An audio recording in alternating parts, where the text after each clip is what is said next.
Dartmoor Prison, isolated from the outside world by walls of granite.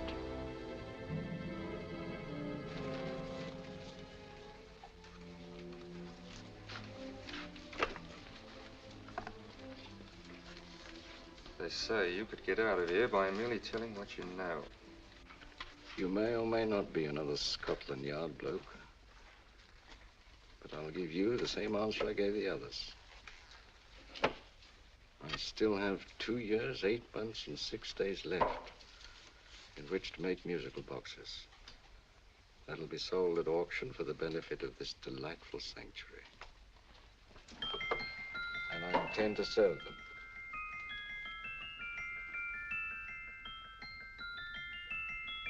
Move along.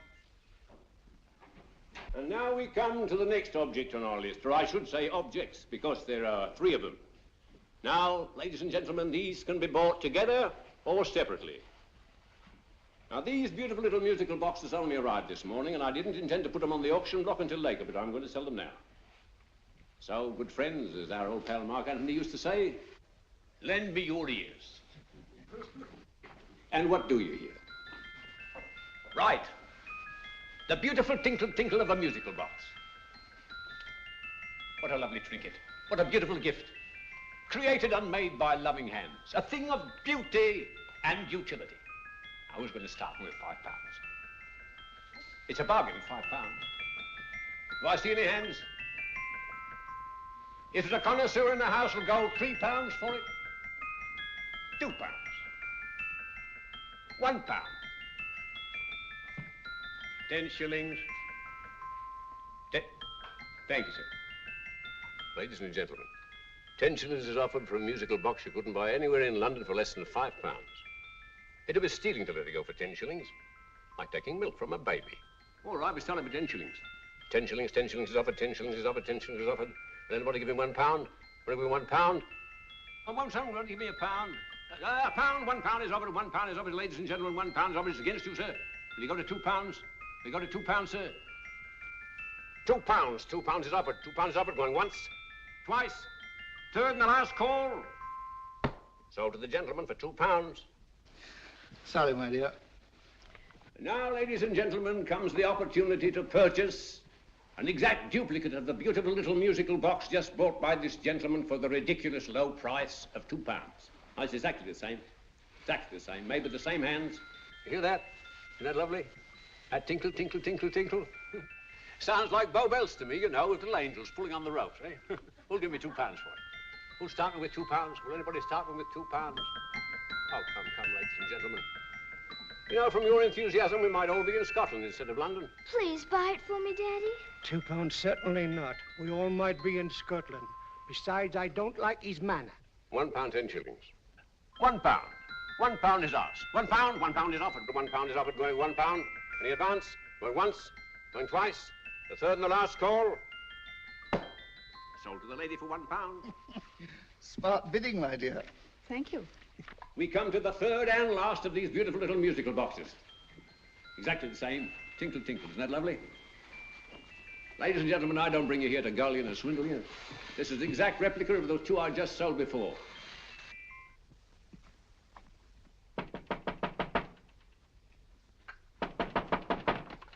We're closed. But this is extremely important.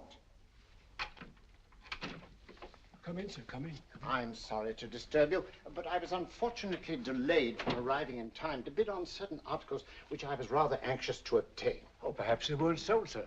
We are carrying several things over. What might the articles be, sir? 3 identical musical boxes, about so large. Oh, I'm sorry, sir, but they were sold. Pity you weren't here to bid on them. They didn't bring anything like the real value. I'm most anxious to obtain them. I wonder if your records would show who the purchasers were. Oh, we don't usually give out that information, sir. For certain, shall we say, sentimental reasons, I'm most anxious to get in touch with the purchasers. I'd be willing to pay, shall we say, £5. Well, for certain sentimental reasons, sir, we'd be very happy to oblige. Alfred, today's sales. The 3 musical boxes. Musical boxes, oh. Ah, here we are. The first purchase for £2 from Mr. Julian Emery, 52 Portman Square. Write these addresses down, Alfred. Yes, sir. Second didn't leave any name. Oh, how unfortunate. I think she's a dealer. You see, they don't like us to know where the things are going. On account of the profits. You say the second purchaser was a woman. Can you give me a description of her? Oh, she was a young woman. Fairly tall, slender. She had a light complexion and dark hair, and she was wearing A grey suit, don't you remember? That's right. She probably runs a gift shop. She paid £1. You say she comes here fairly frequently? No, I didn't say so. But she does, sir. Like as not, she'll come in on Thursday. We have sales on Mondays and Thursdays. And the third box? The third, Mr. William Kilgore, 143B Hampton Way. For 10 shillings. Quite a drop from £2. Mr. Kilgore was a Scotchman. Well, thank you. You've been most helpful. Oh, thank you, sir. And any time you're passing, dropping, we always have lovely things for sale. Our card, sir? Thank you. I'll be back Thursday.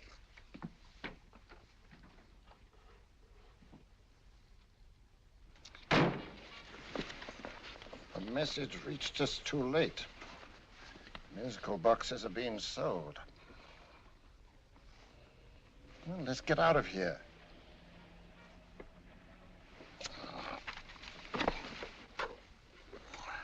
Someday you'll go too far. Reaching for a star, you fool. Yet a fool may touch a star, Colonel Cavanaugh, if he but reach high enough. But not possess it as you would. The musical boxes, they're being sold. What a pity for you, my dear Colonel. Is it my fault that the message reached us only an hour ago? Is it my fault that they were sold? You can't hold me responsible for that. Hope for your sake you're right.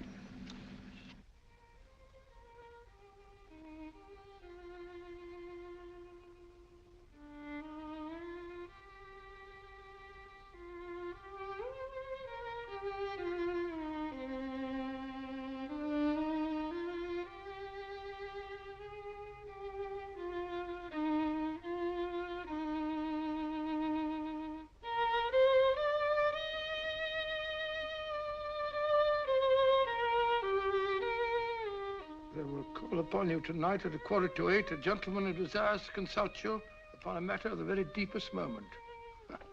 Remember that letter, Holmes? It was written over 2 years ago. An interesting case, devilishly interesting. Irene Adler. What a striking-looking woman from the brief glance I had of her. Seems only yesterday. What charm. What poise, and what a mind. Sharp enough and brilliant enough to outwit the great Sherlock Holmes himself. I take it the new issue of the Strand magazine is out, containing another of your slightly lurid tales. It is indeed. And what do you call this one? I call it A Scandal in Bohemia. Not a bad title, eh? If you must record my exploits, I do wish you'd put less emphasis on the melodramatic and more on the intellectual issues involved. More on the What do you mean by that? Well, I do hope you've given the woman a soul. She had one, you know. By the woman, I suppose you mean Irene Adler. Yes. I shall always remember her as the woman.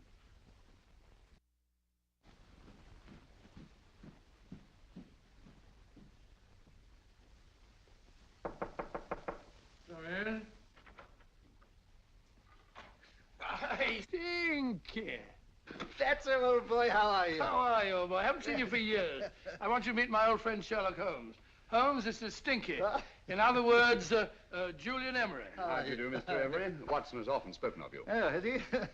Yes, we were at school together. Yes, more years ago than I care to remember, but you didn't come in here just to remind me of that. No, I just happened to be in the neighborhood and saw your lights burning, so I took the liberty of looking you up. Still writing your mystery stuff? Yes, there's a new one out this week. Good, I never miss them. Oh, good, thanks. I say that bandage makes you look very interesting. Still poking your nose into other people's business as usual? Who hit you?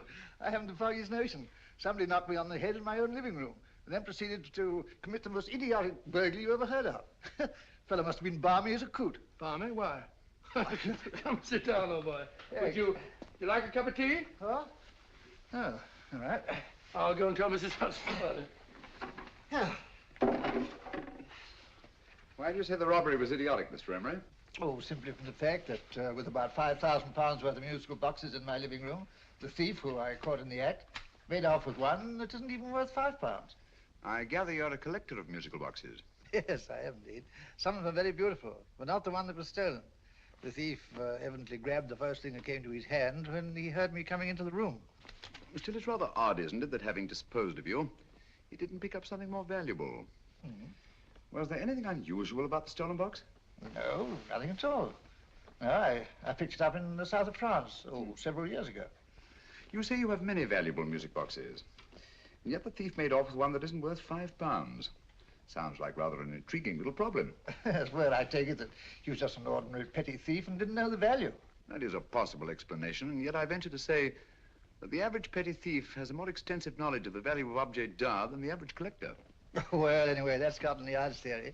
They didn't get very excited about it. That's consistent anyway. I wonder if I might see your collection, Mr. Emery. Oh, of course you could, yes.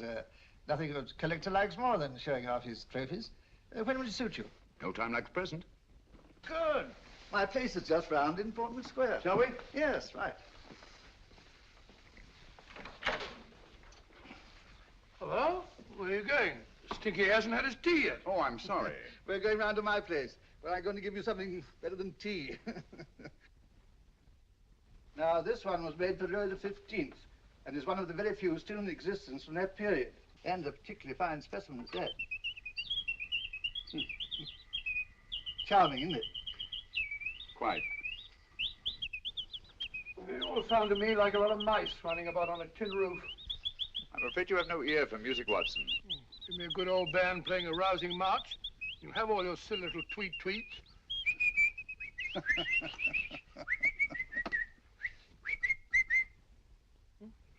Another room. It's just me.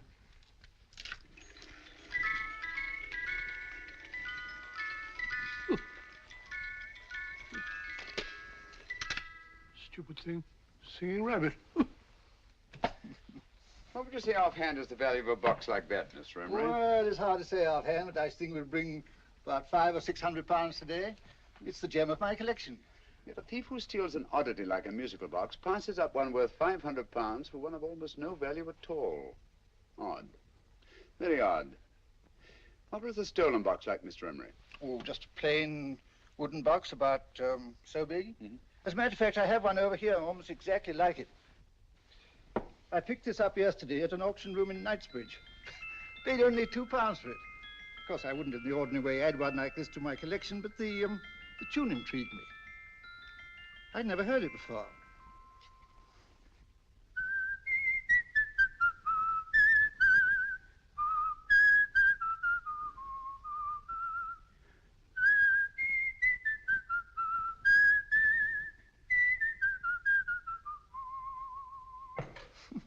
You have a remarkable ear for music, Holmes. Rather an unusual melody. Sit down, will you? Thanks. You say you bought that box at an auction sale yesterday? Yes, the Gaylord auction rooms in Knightsbridge. Mm-hmm. Run by old, what's his name? Crabtree. That's the man. At what time was the robbery committed? Oh, about 3 o'clock this morning. You know, Mr. Emery, that box and the robbery might well be cause and effect, especially since you say that the stolen box outwardly resembles this one a great deal. And Scotland Yard were not particularly interested, eh? Oh, yes, but I wouldn't blame him for that, especially as I told him I was quite unable to describe the thief, except, of course, for the fact that it was definitely a man. All you remember is that you came in here and someone struck you on the head. Yes, and the next thing I knew, my man was trying to revive me. It might be wise for you to put that box away somewhere and lock it up. Oh, I don't think that's necessary. Besides, everything's insured.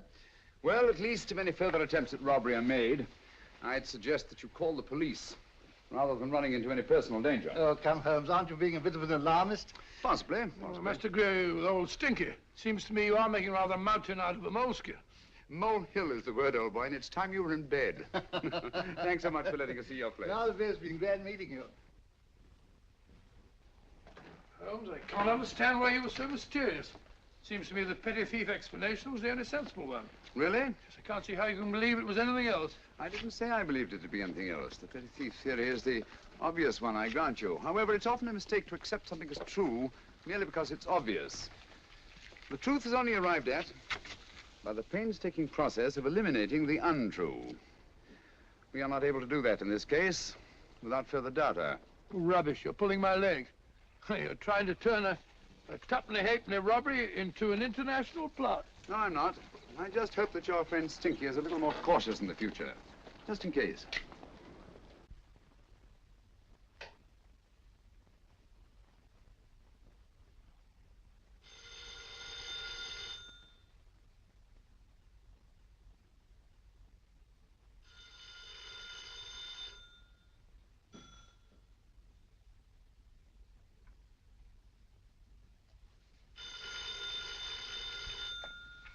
Hello? Yeah? Julian Emery here. Who? Why, of course I remember you, Mrs. Courtney. Yes, you're the one bright spot at that appallingly dull affair of Lady Sanford's. Huh? Of course it isn't too late to come round. Yes, I shall be delighted to give you a drink. I tell you what, come straight up and I'll leave the door unlatched. Right, well, 15 minutes? Good. I shall be counting each moment. No, I mean that, really. Right, goodbye.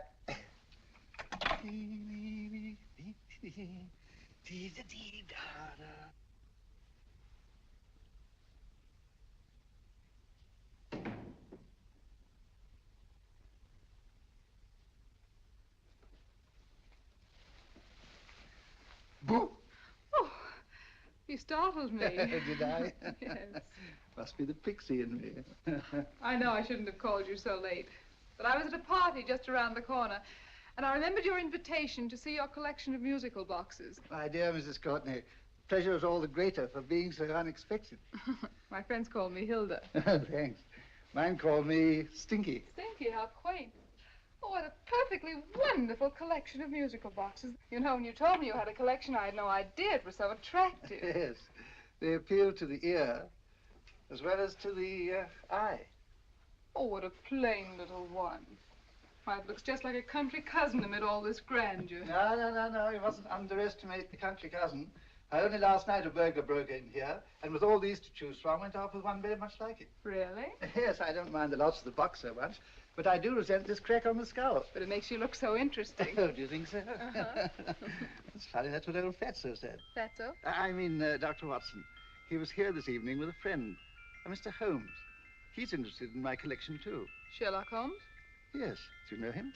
I've heard of him. Yes, he seems to think I'm in some sort of danger. What a haunting tune. It takes me right back to my childhood. Really? Do you know, it's odd that you should be interested in that particular musical box. Odd? Why? Because Mr. Holmes is also interested in it. He may have been more interested in the tune than in the box. My dear Jess, that's right. I remember now. He whistled it note for note, having heard it only once. Really? He must be a remarkable man. Bit of an alarmist, if you ask me. Don't you believe in warnings? Of course not. Who'd want a box like that? I would. You're not serious. Oh, but I am. Well, you put me in a very awkward position. I'm a collector, you know. And the collector buys but never sells. But if the price were high enough... The price has nothing to do with it. It's the principle of the thing. Yes, well, we haven't had our drink. No, thanks. I must be getting along. Must you really? I'm afraid so. You're not walking out on me, are you? My reputation, Stinky. I say, you know, you are an attractive woman. Thanks.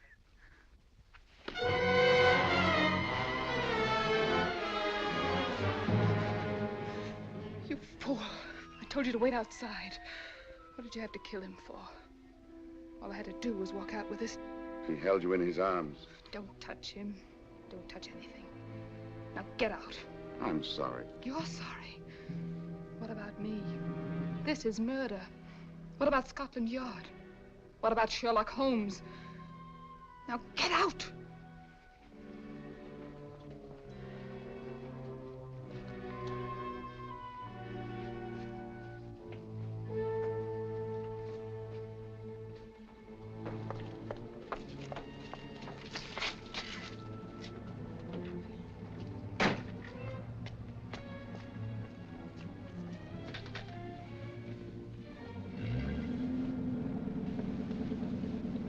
Did you get it? Good. Did you have any trouble with him? Just a matter of murder. Ah, Mr. Holmes. Hopkins. Thanks for coming so promptly. Inspector Lestrade suggested that I call through to you. Mr. Emery was the client of Mr. Holmes, Inspector. Indeed. You didn't mention that when I telephoned you, Mr. Holmes. Well, not exactly a client, Inspector. Sergeant Thompson? He was killed between the hours of 11 and 2 o'clock this morning, Mr. Holmes. Must have been someone he knew, someone of whom he had no suspicion. Poor old Stinky. It's all my fault. I should have prevented this. Well, it's no time to start talking about that now, Doctor. Apparently it's gone. That's the second attempt on the musical box that Emery bought at the auction sale. And this time it was successful. But that box was only worth £2. It was worth a man's life, Watson. I think we'd better pay a visit to Gaylord's auction room and that fellow Crabtree. Inspector, may I suggest that you make a complete search of this flat for a small, plain, musical box about that size? Thank you. Come on, Watson. You say the first box went to Mr. Julian Emery. The second to Mr. Kilgore, 143B Hampton Way. And the third to the unidentified young lady who presumably has a shop and lives near Golders Green. That's right, Mr. Holmes. Isn't it rather strange, Mr. Crabtree, that you should have had 3 identical musical boxes all playing the same tune? Where'd they come from? Dartmoor Prison. Dartmoor? Yeah, we get a regular shipment from there every month. The inmates manufacture them. Well, they make all kinds of things, you know, pipe racks, waste paper baskets, musical boxes. Did you happen to notice if anyone showed any particular interest during the auction in the purchasers of these 3 boxes? Oh, come now, Mr. Crabtree. This is very literally a matter of life and death. Well, since you put it that way, Mr. Holmes, there was a gentleman came in here about an hour after closing time, and he was in an awful state, he was. He gave me £5 to tell him where the boxes had gone to. He said they had a sentimental value for him, sir. Expensive sentiment. Can you describe him? He was tall, distinguished looking, and he had grey hair and a moustache. He was quite a gentleman, sir. What was his reaction when you were unable to supply him with the address of the young lady who owned the shop? I told him the young lady usually come back on Thursday. He said he'd come back on Thursday. Now, that's tomorrow. Thank you, Mr. Crabtree. You've been very helpful. Thank you. Come along, Watson. Where are we going now, Holmes? To the home of Mr. Kilgore, the man who bought the 3rd box.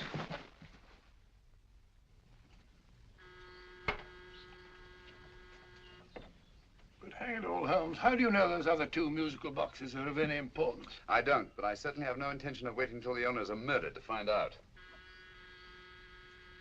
No one at home. I hope that's the explanation. I'll have a look through this window.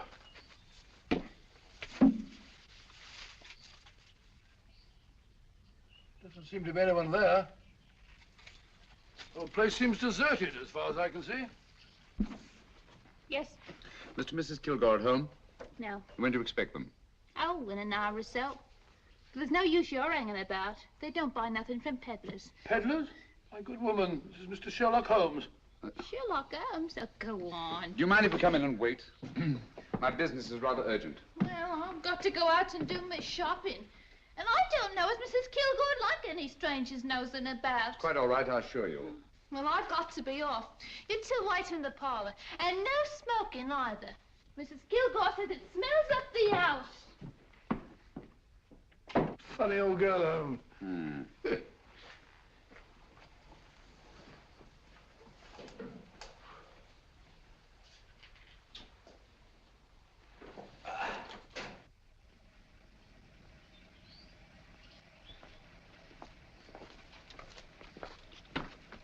Park Lane.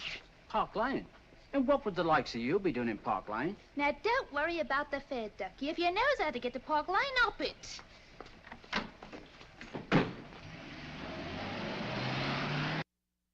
You know, Holmes, I've been thinking.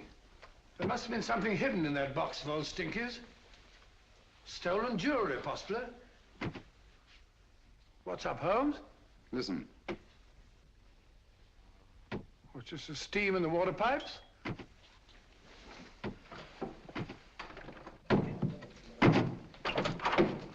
Watson! Great Scott! Come on, Holmes.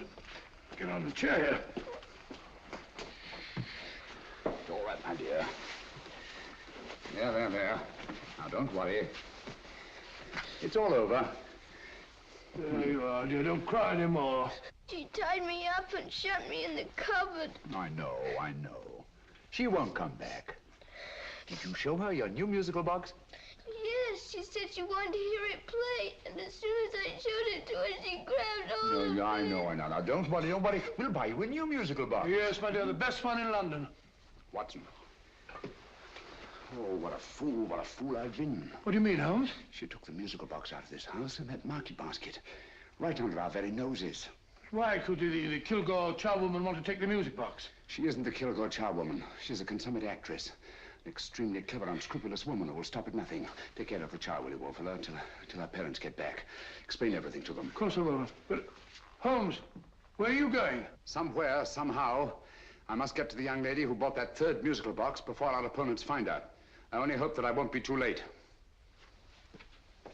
Oh, no. No, darling, you mustn't cry anymore. Now, cheer up. Would you like to hear old Uncle make a noise like a duck?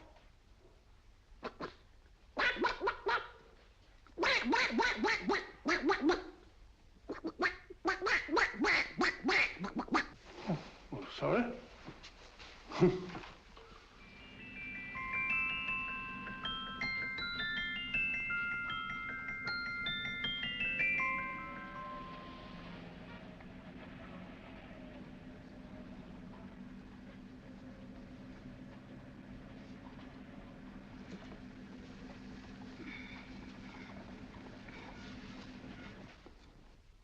Now, ladies and gentlemen, how much am I offered for this beautiful lace Dresden china figurine?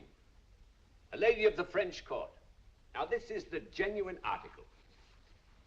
What a beautiful ornament for your mantelpiece. Or you could use it as a centerpiece on the dining room table. Now, will somebody start me for £10? Will somebody start me for £10? £8? £7? All right, £5 is offered, £5 is offered, £5 is offered, £5.10, £5.15, £5.15. £6 is offered, £6, going once, going twice, the third and the last call. Have you all done? Sold to the lady from Twickenham for £6. Next, we have a real museum piece, ladies and gentlemen. A fine 19th century doll. The costume an exact replica of the holiday clothes worn by the Hungarian peasant women. Now, ladies and gentlemen, an article like this would cost you from £15 to £20 in a West End shop. I'm not going to ask for anything like that. Who'll give me £2 for it? £2. Anybody offer me £2? £2 for the Hungarian? £2? £1. What? Anybody give me £1? Anybody offer me £1 for the doll? £1 is offered, ladies and gentlemen. £1 is offered. Now, I'm not going to waste your valuable time or mine in trying to get one half of what this beautiful doll is worth. If the young lady can steal it for £1, that's her good fortune. So it's going once, it's going twice, the third and last call. Any more? Sold to the young lady for £1.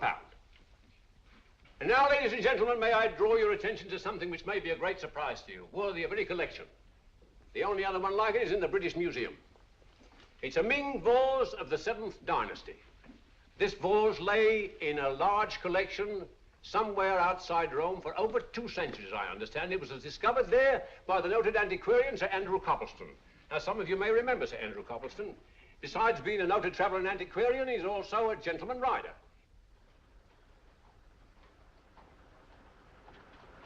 The girl with the parcel in her hands, that's her. Are you sure that's the girl?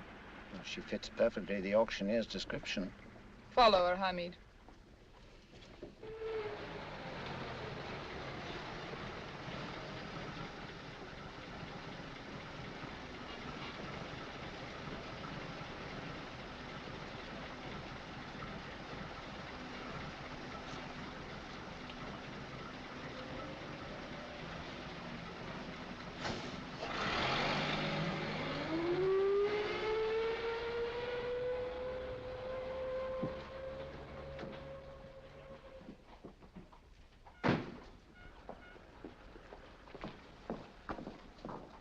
It's lovely, dear. And only £1. We can get at least 3 for it. Easily. I'll go make some tea. I could do with a cup. Right.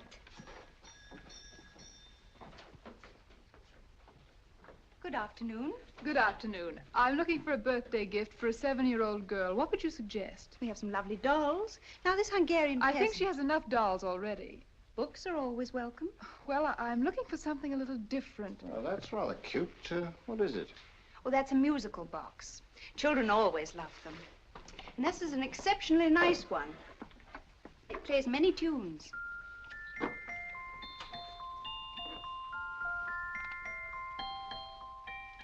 Have you any others? Yes. If you'll just step this way. I have only 2 left.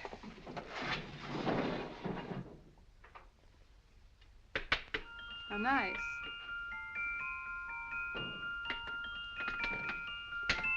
Are you sure this is all you have? I'm sorry. They're rather hard to find, you know. That's our entire allotment. I did have one other, but I sold it earlier this afternoon. But it was only a plain wooden one. It wouldn't have been a very nice gift for a child. Really? Do you happen to know who the purchaser was? Why, yes. He left his card, just in case anyone should inquire for him.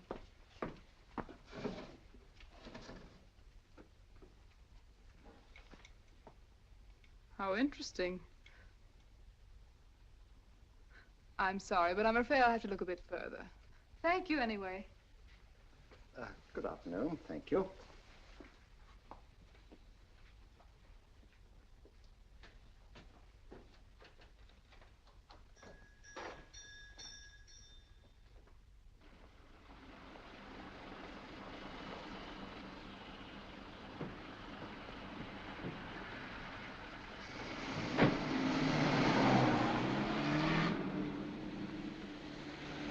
Heavy! Follow that cab. Here now, what? Scotland Yard. Hop in.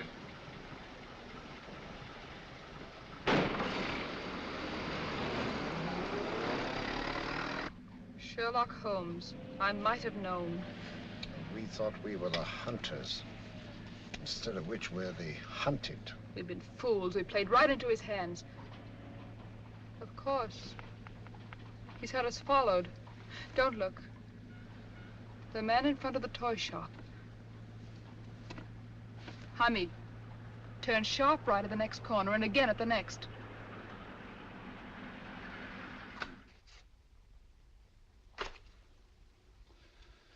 No photograph of her, Commissioner, as I expected. She's not a known criminal. But how do you expect to know if you do find her? After all, she was disguised as a charwoman. Don't worry, old fellow.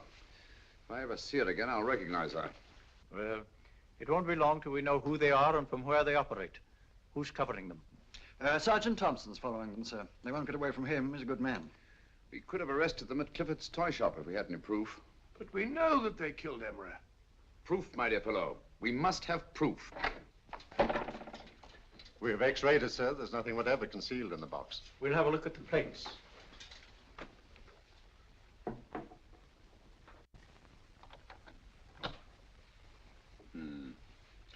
There must be some clue. And it's probably so obvious that we've all overlooked it. Seems to me we're up against a bunch of lunatics. Not lunatics, my dear fellow. Extremely astute, cold-blooded murderers. What can these little musical boxes have in them that's so important? Don't forget, they were made in Dartmoor prison. You can smuggle stuff into prison, but not out. Do you want us to break the box apart, sir, to see if there's anything the x-ray hasn't caught? No, not yet. Do you mind if I take it? Certainly. Thanks.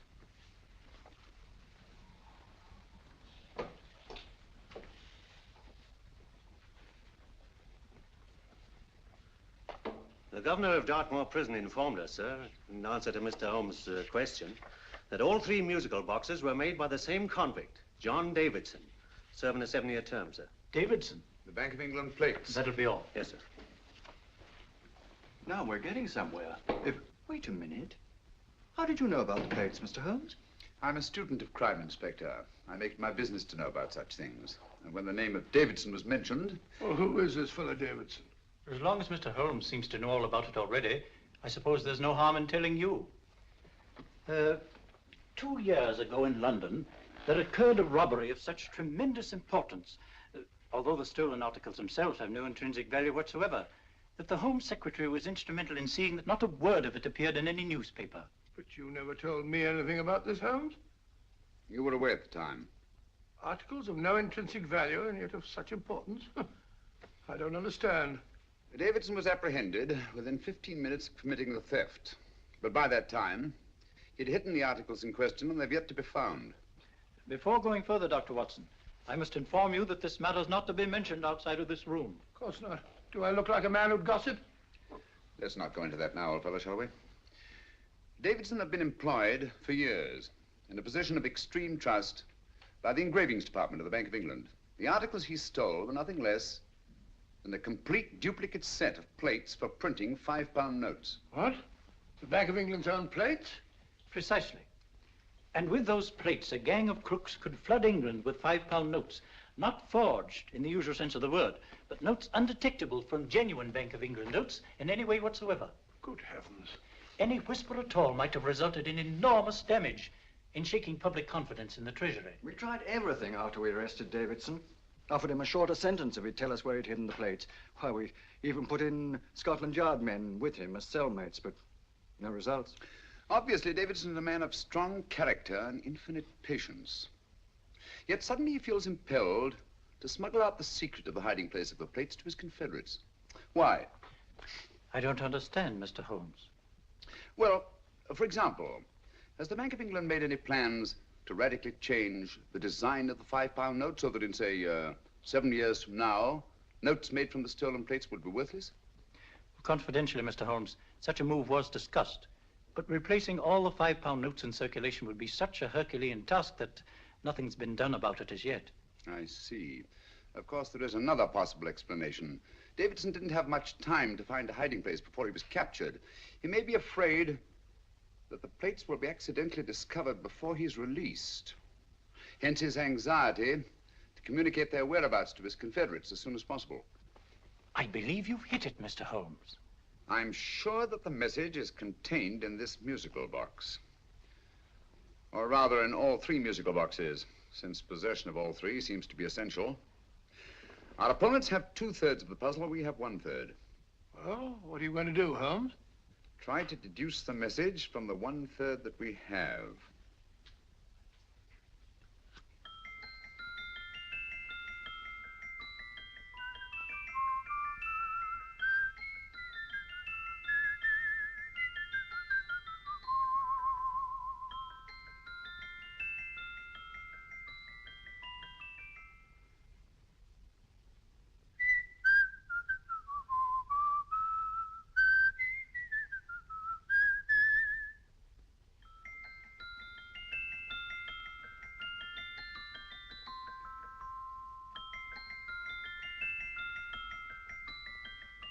It's the same tune as the one played by Emery's musical box.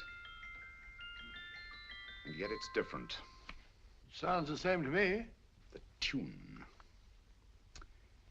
Somehow the tune is the key to the mystery. It must be the tune. Otherwise, why use 3 musical boxes to convey the message? Why not collar boxes or shoe boxes? Yes? Oh. It's for you, Inspector. Oh, thank you, sir. Inspector Hopkins speaking. What? Where? Golders Green Station reports they've just found Sergeant Thompson's body. From the tire marks on his clothes, he was apparently run over by a taxi. What an unfortunate accident. Not an accident, my dear fellow. I'm afraid it's murder. Never know just who you're going to meet when you're walking down a busy London street. Mrs. Hawkins, Mrs. Brown, any subject of the crowd. Oh, you never know just who you're going to meet. So you better hold your topper in your hand, just in case you meet a lady on the Strand. Girls will think you're kind of sweet, and your day will be complete. Oh, you never know just who you're going to meet. Now, a gentleman is judged by his appearance. Yes, a gentleman is judged by how he talks. Now, he's much better off when he's acting like a toff, especially if he's taking him a walk.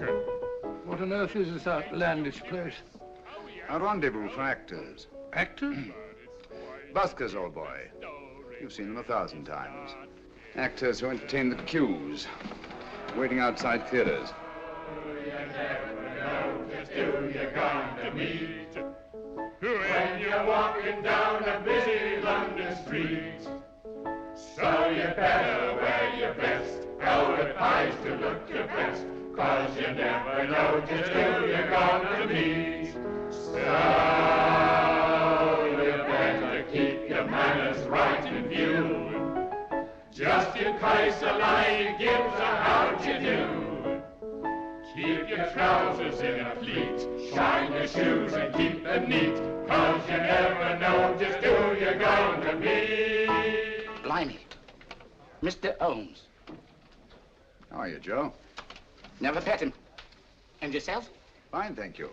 I want you to meet a friend of mine, Dr. Watson, Joe's sister. Oh, well, any friend of Mr. Holmes is a friend of mine. Hi, Joe. He did me a good turn once that I'll never forget. Yes, I cleared Joe of a most unpleasant charge. Murder, no less. Oh, really? By proving to the satisfaction of the police that he was busy at the time blowing open someone's safe. That's right, Governor. Good gracious me. Joe, now you can help me. Come on, buzz off, buzz off. Come on, up it, up it. Can't a gentleman have some peace and quiet around here? And you too. There you are, Mr. Holmes. Now we can have some peace and quiet around here. Thank you, Joe. There's £5 in this for you. Well, I wouldn't want to take it on myself, sir, but I can get somebody to do it for you for half of that. You don't know what the job is yet. For £5? Murder, ain't it? What? No, Joe, not murder, just music. I want you to identify a song for me. Oh, there ain't a song that's been written that I don't know. That's why I came to you. Of course, the violin is more my instrument, but, oh, well, here we go. Now, listen to this, Joe.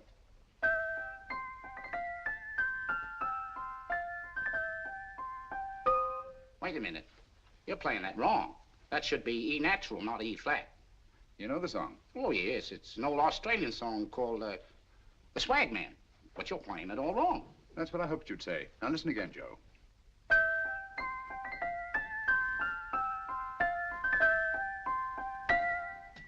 That's the same tune, all right, but you're making different mistakes than you did the first time. No, not mistakes, Joe. Call them variations. Here, play the song for me, will you, the way it's written.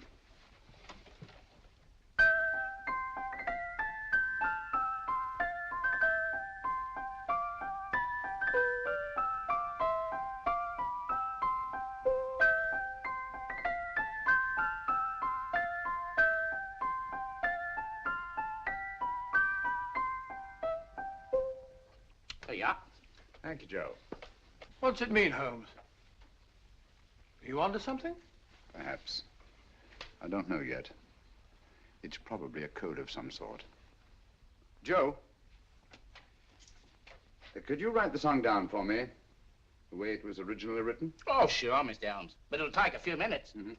Here, Mabel. Pale ale. Come on, up to it. Along with it.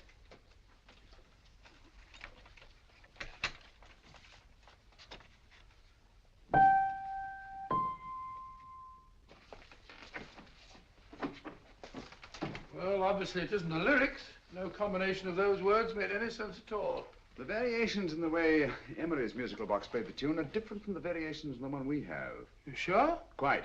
You see, I took the trouble to memorize the tune as played by Emery's box that night we were with him in his flat. Holmes, you amaze me. Elementary, my dear fellow. One of the first principles in solving crime is never to disregard anything, no matter how trivial. But why are 3 boxes? Why not 1?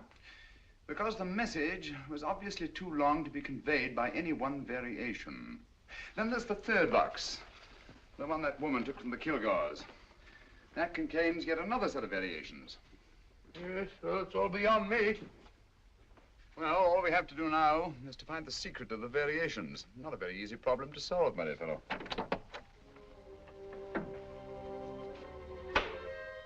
Hello. What's up? We've had company.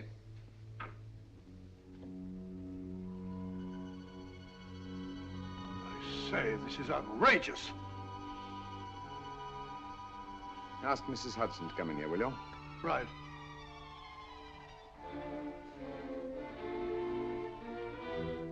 Hudson? Yes? Oh, there you are. Will you come up here at once, please? Oh, coming, sir.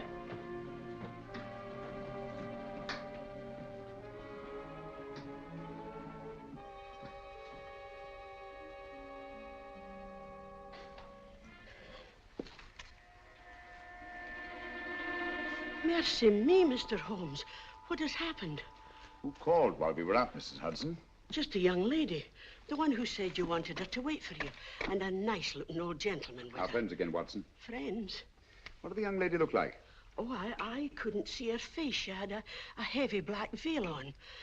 But she had such a nice way with her. Oh, I'm sorry, Mr. Holmes, if I've done anything wrong. But you did say I should always let clients come in and wait for you. Don't worry, Mrs. Hudson, don't worry. You had no way of knowing. It's quite all right, quite all right. Now, don't worry, Mrs. Hudson. Don't worry. Well, where on earth's the musical box? They didn't get it. Didn't get it? Where is it? It's in your hand. Huh? In that biscuit jar. Take the biscuits off the top. Now put your hand inside, and you'll find the music box. Well done, Holmes. Well done. Amazing.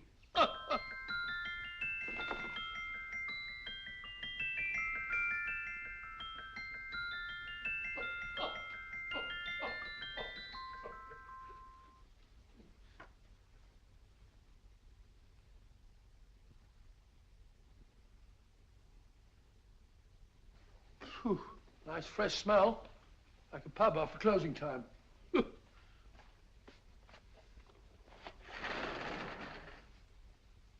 I say, Holmes, What? it's morning. Allow me to congratulate you on a brilliant bit of deduction.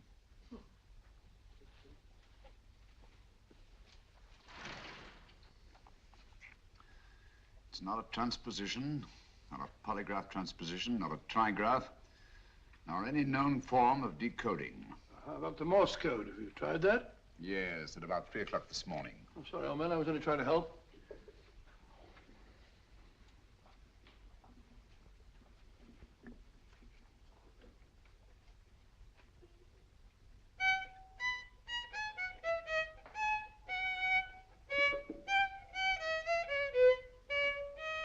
Oh, do me a favor. Not again. Must have heard that thing 1,000 times. Kept me awake all night.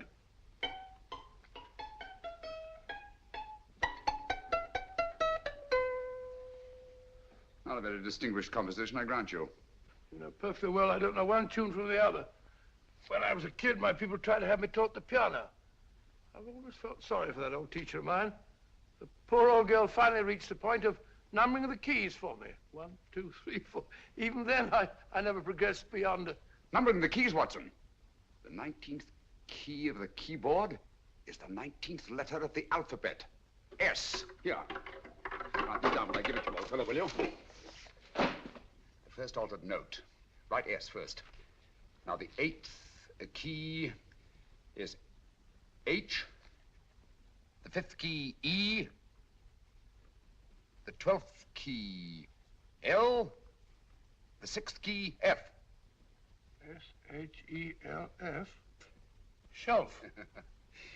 Your piano lessons were not in vain, old fellow. You've solved it. Thank you.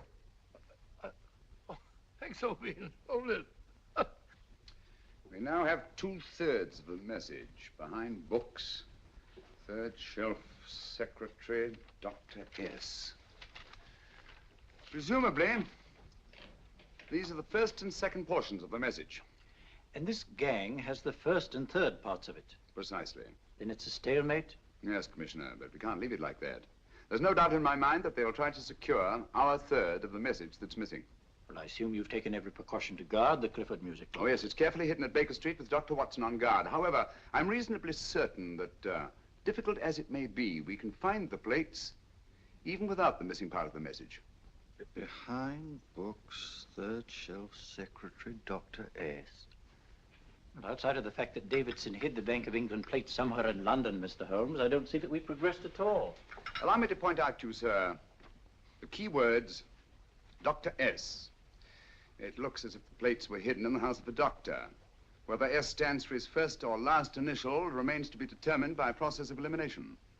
Well, there must be 10,000 doctors in London with S for a first or last initial. Precisely. And every one of them will have to be questioned in person. That's why I say this is a task for Scotland Yard. It's a task, all right. But Scotland Yard has searched worse haystacks and found the needle. Well, for the time being, I'll leave the matter in your hands, gentlemen. We'll call you if and when we get a lead on our mysterious Dr. S. Thank you. In the meantime, I intend to follow up a little clue concerning a cigarette.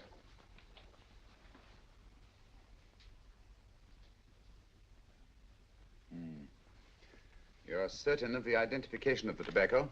Absolutely. I have made up this special blend for only 3 customers. It is almost pure Egyptian, with admixture of latakia for added body, and a pinch of perique. Merely a whisper, as one might say, for elusive fragrance. Yes. And the 3 customers? Major Wilson in Bombay, India. Mrs. Catherine Leamington Smith in Ireland. Yes, and the 3rd? Mrs. Hilda Courtney of Park Mansions, Bryanston Square. Thank you. Thank you very much. You've been most helpful. It is a pleasure to have been of service, Mr. Holmes.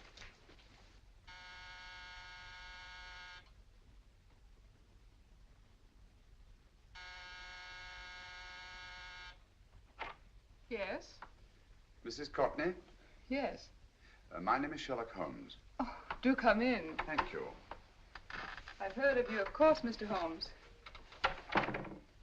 I believe we have a mutual friend in Sir Edward Brookdale. He's spoken to me of you quite often. Indeed. And to what good fortune am I indebted for this visit? I think you know Mrs. Courtney. Well, I did get a summons for speeding last week. But outside of that, I don't think I'm of any interest to the police. Oh, come now, Mrs. Courtney. You seem to forget that you and I have met before. I'm sorry. I'm sure I would have remembered meeting the great Sherlock Holmes. Please sit down. Thank you. You say we met before. Yes. At the home of Mr. and Mrs. Kilgore, 143B Hampton Road. Kilgore?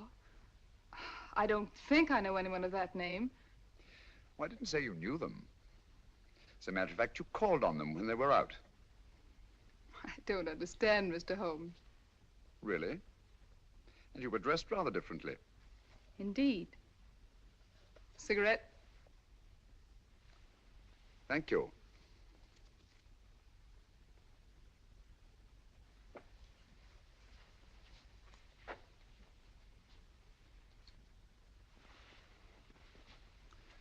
Thank you. You know, Mrs. Courtney, people generally forget, in assuming a disguise, that the shape of the ear is an almost infallible means of recognition and identification to the trained eye. Evidently, you've mistaken me for someone else. Oh, no, not at all. Though naturally, I expected your denial.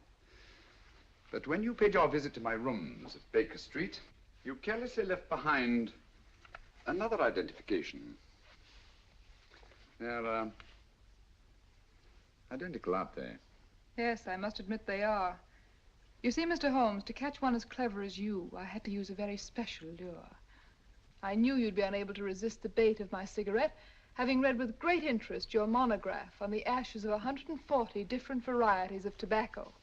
I should advise you not to move, Mr. Holmes. I must congratulate you on your ingenuity, Mrs. Courtney. It was indeed a brilliantly designed trap. Thank you, Mr. Holmes. Praise from a master is indeed gratifying. I shall always cherish the memory of your flattering words. Memory? Precisely. I'm afraid these gentlemen have a most regrettable task to perform. Unless, of course, you care to turn over the missing musical box with your pledge to take no action against us in the future. I'm afraid that will be impossible. I thought that would be your answer. Hamid! Careful! Careful. There's no need to be unnecessarily rough with our distinguished guest. You realize, Mr. Holmes, that your demise will not take place here. The corpus delicti, you know. Well, naturally. Shall we go? It So fearfully awkward having a dead body lying about. Don't you agree, Mr. Holmes? Another dead body shouldn't weigh too heavily on your conscience, Mrs. Courtney.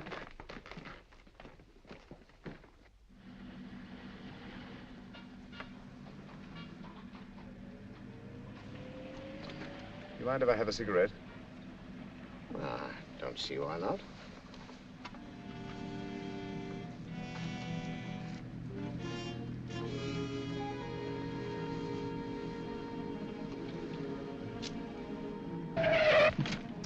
Be careful, Hamid. It's the brakes, they bind. Thank you, Colonel Kavanagh. It's very considerate of you.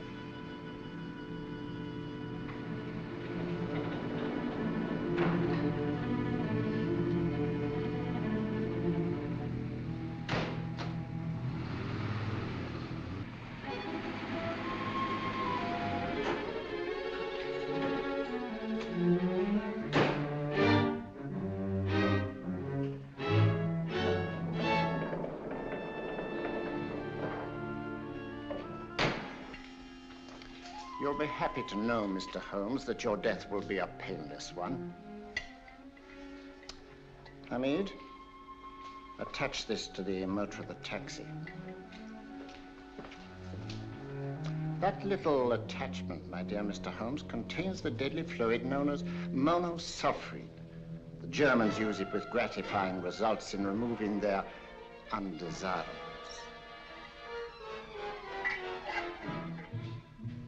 Start the motor.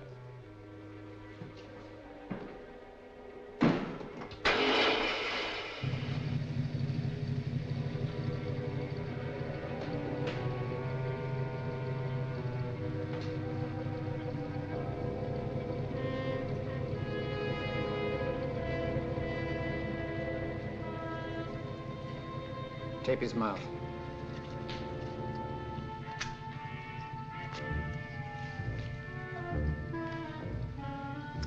Now, up with him, Hamid.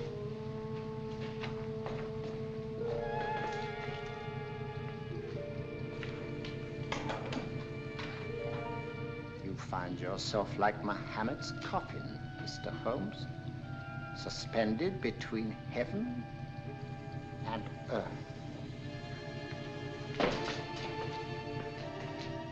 Plenty of fuel in the tank?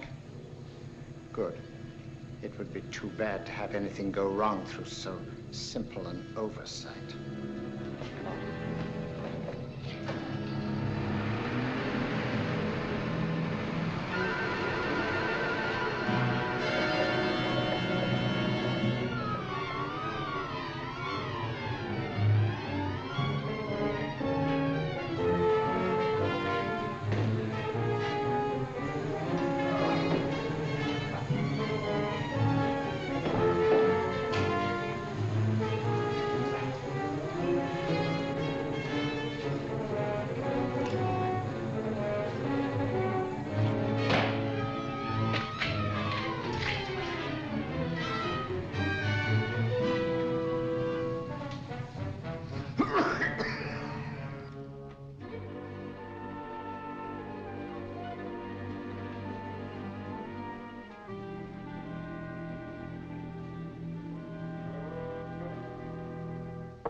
Good afternoon. Mr. Sherlock Holmes? No, I'm Dr. Watson. Oh, of course, Dr. Watson. How stupid of me. Oh, so this is stupid of me. Won't you come in? Well, I really came to see Mr. Holmes. Oh, I'm afraid he's out. I don't know when he'll be back. Perhaps there's something I can do. Won't you sit down? Thank you. You know, Sherlock Holmes and I have been engaged on a great many cases. Oh, really? Yes, indeed. As a matter of fact, this very moment, we're involved in one of the most baffling... Oh, well, won't you tell me your trouble, and I may be able to help you. That's very kind of you, Dr. Watson. Perhaps if I wouldn't be imposing too much. Imposing? Oh, there's no imposition. No imposition at all. A pleasure, I assure you. Now, tell me all about it, Miss Williams. Mrs. Williams. I live in Surrey, Dr. Watson, and I've come up to London in sheer desperation. My only sister has disappeared, and the local police seem utterly unable to find her. Well, Holmes and I solved a case exactly like that once. Very interesting, as far as I remember. I call it the adventure of the solitary cyclist. Oh, sorry. Now I come to think of it, it wasn't so very similar. Entirely different. I don't think what I was saying. Where were we? She's only 17, Dr. Watson, and until she disappeared last Thursday, she seemed to be in the best of spirits. Well, possibly a romantic entanglement? Oh, no, nothing of the sort. She left no note, didn't even pack a bag, no explanation. She just started to walk to the village from our house in broad daylight and simply vanished from the face of the earth. Oh, there. Might I have a glass of water? Glass of water. I'll have one in 1 minute.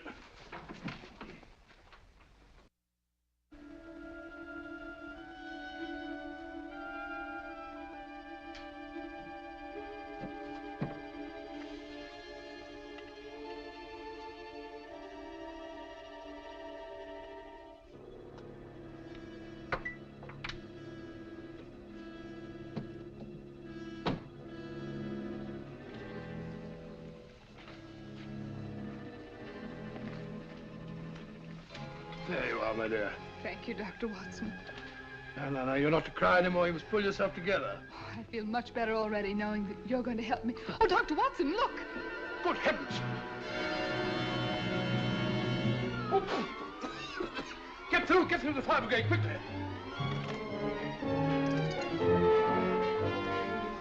Haven't you a fire extinguisher? By Jove, we have in the kitchen.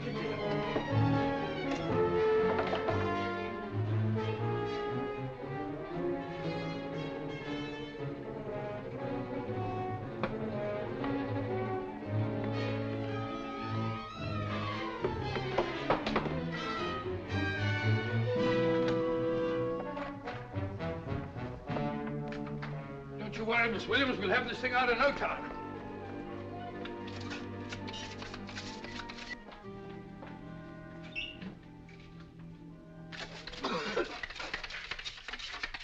That's got it.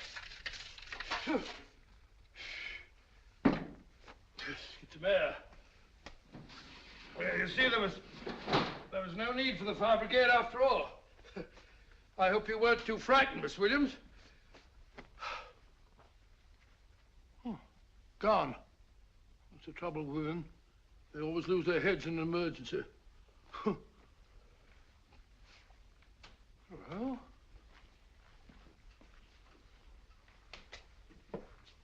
a musical box.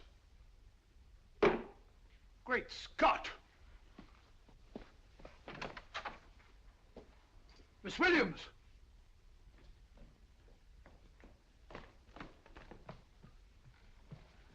Well? Good. And Holmes? By now, Mr. Holmes has no doubt exchanged his violin for a harp. Always assuming that heaven is his destination. And now that we have the missing musical box.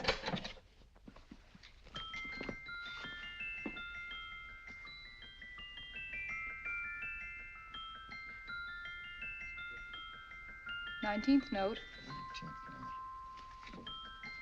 19th letter. Yes. He hasn't been there, you say? Holmes, where on earth have you been? I've been trying to get you at the club, at Scotland Yard, all over London. You were looking for me in the wrong places.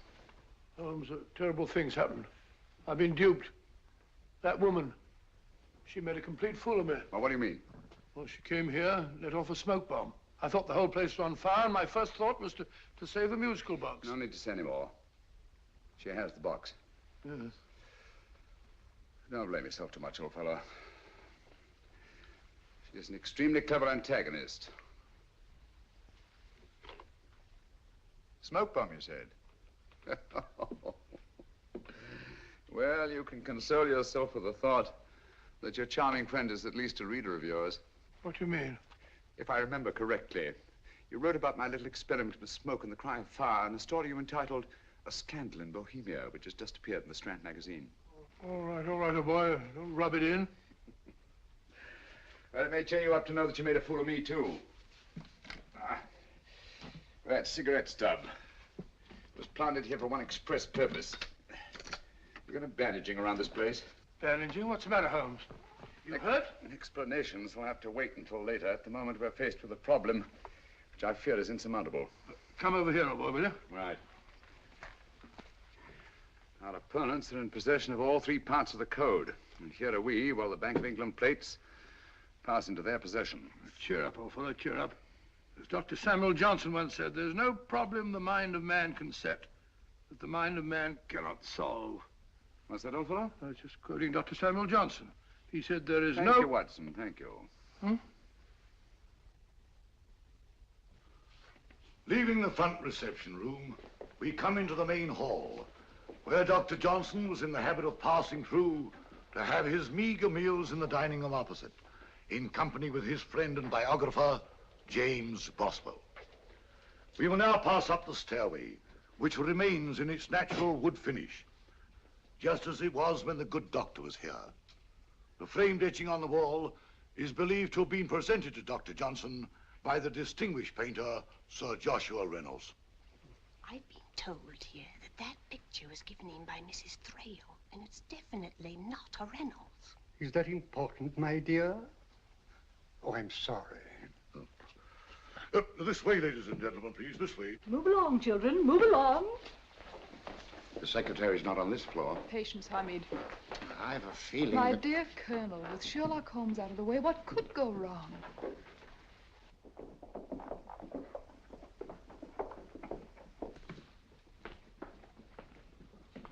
And here we have the Garrett Library, in which Dr. Johnson wrote his famous dictionary, and in which you will see also many of the great man's books and other items of interest. Step forward, ladies and gentlemen, please, step forward. Standing in the corner is the secretary, which contains many of the original works by the literary genius. On this table, Dr. Johnson's cat, Hodge, used to sleep while his master worked. A strange thing about this cat, ladies and gentlemen, was its love of oysters. They do say that the dear doctor often went hungry to find the cat that delicacy. What a pity. Now we will visit the grey room, which is immediately below us, in which you will see the very bed in which Dr. Johnson died. What did he die of? Gout. Just gout. This way, ladies and gentlemen. Mind the steps, please.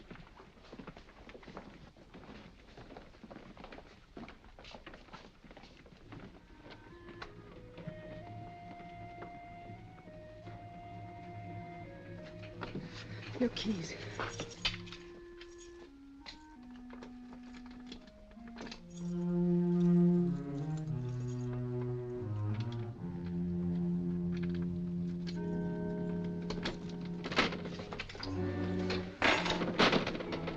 Third shelf up.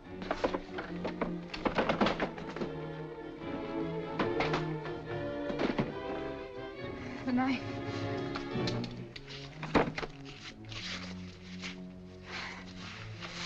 Gentlemen, the Bank of England plates. Well, Mrs. Courtney, so we meet again. No, I shouldn't do that if I were you, Colonel Cavanaugh. I must congratulate you, Mr. Holmes. You're far more clever than I thought. Thank you, Mrs. Courtney. Praise from you is indeed gratifying. I shall always cherish the memory of your flattering words. Memory? Oh, thank you. And now I have a most regrettable task to perform.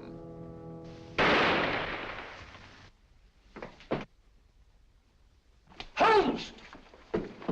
Coming, Holmes! Holmes, you all right?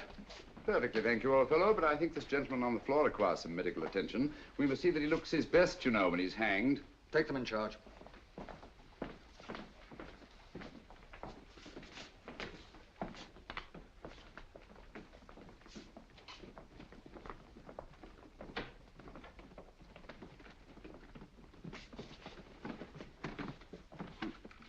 A brilliant antagonist. It's a pity her talents were so misdirected. Will you see that these plates are returned to the Bank of England, Inspector? I still don't understand how you solved it, Mr. Holmes. It's entirely due to Dr. Watson. He gave me the clue when he mentioned Dr. Samuel Johnson.